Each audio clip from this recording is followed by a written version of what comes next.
In this video, I'm going to break down the 5-step process to building a badass sales team that we've used to build record-breaking sales teams for us and now record-breaking sales teams for our clients. We'll give a couple simple concepts within each step so you can stay focused on the right things, which will let you execute faster and get you results faster.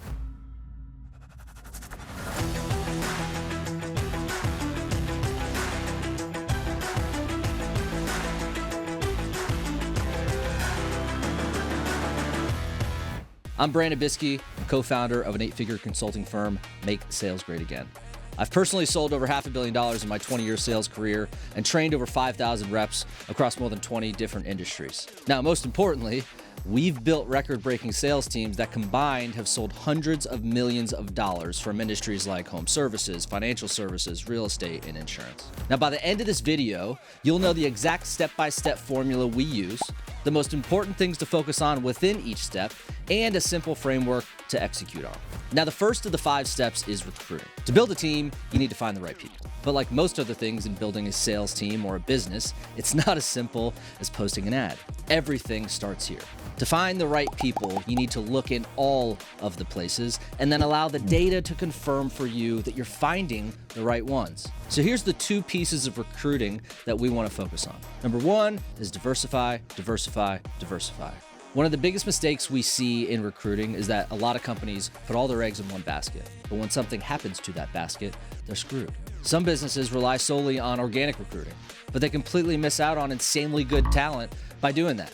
Now, some teams rely solely on one vendor like Indeed or other job boards. Now, this one seems like it wouldn't be too bad, but when your ad gets flagged, you could get stuck without any applicants for weeks. So if it's a source, you should be tapping into it.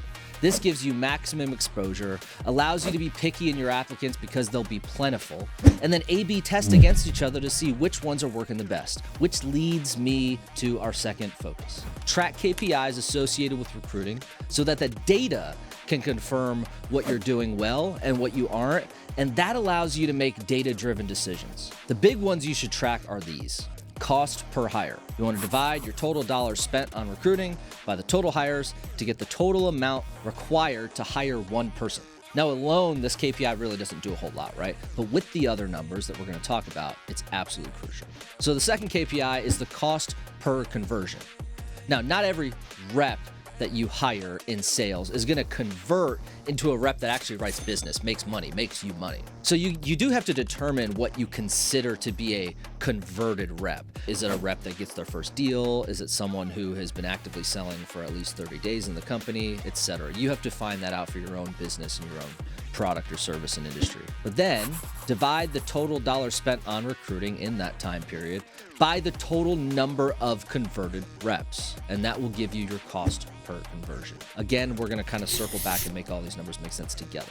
So the third KPI is the rep lifetime value, or RLTV. Now, you may have heard of customer lifetime value, or CLTV, especially for subscription businesses or recurring purchase type of businesses. This gives you the overall value that the average customer is to the business, so you know how much you can spend to acquire those customers profitably.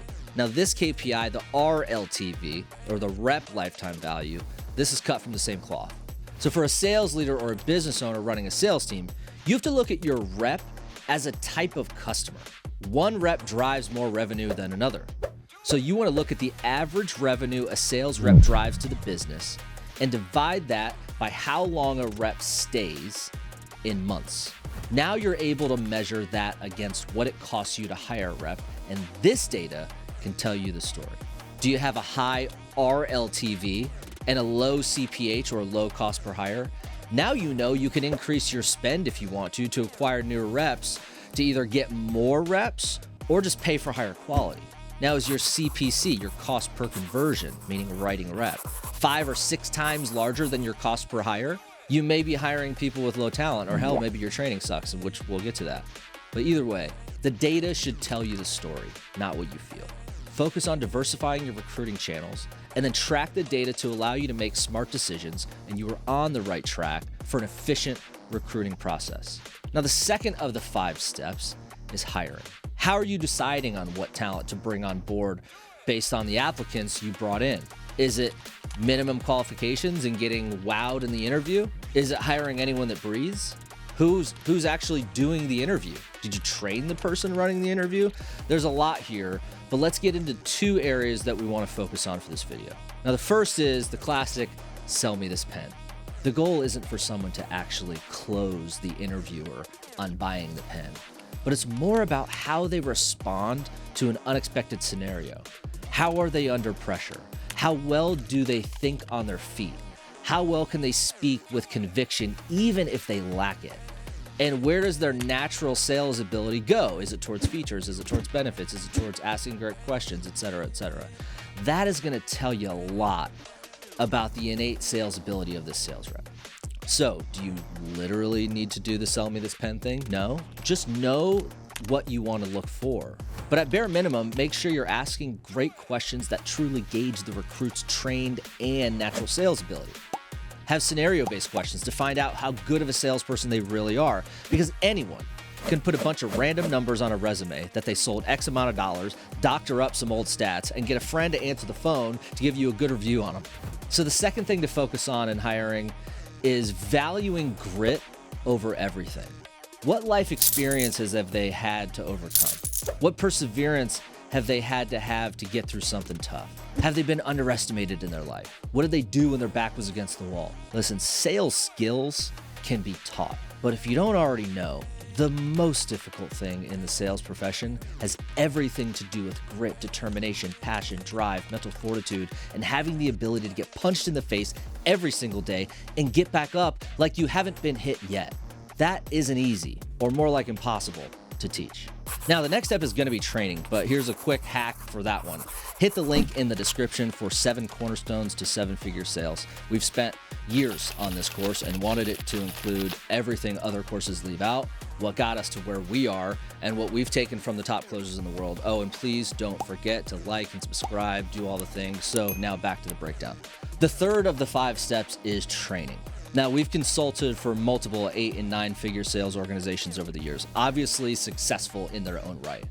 But almost every single one of the big ones and every single one of the medium-sized businesses had quite literally 0 sales training. Now, they had tons of product training that they called sales training, but 0 sales fundamentals, sales strategies, psychology, all of the things necessary to get the absolute best out of every single sales rep. So the simple focus is provide real sales training, not just product training, and in all ways: classroom training, group role play, shadow opportunities, script memorization, requirements for passing tests along the way, and real-time coaching. It's and, not or, and lots of it. Last but not least, don't stop at new hire training. Of the few that actually provided sales training, it's typically only on the front end. It's just to get the rep going. But once they prove to sell a couple deals and show they know how to sell, they're never given consistent advanced training to continually better their craft. The fourth of the 5 steps is converting.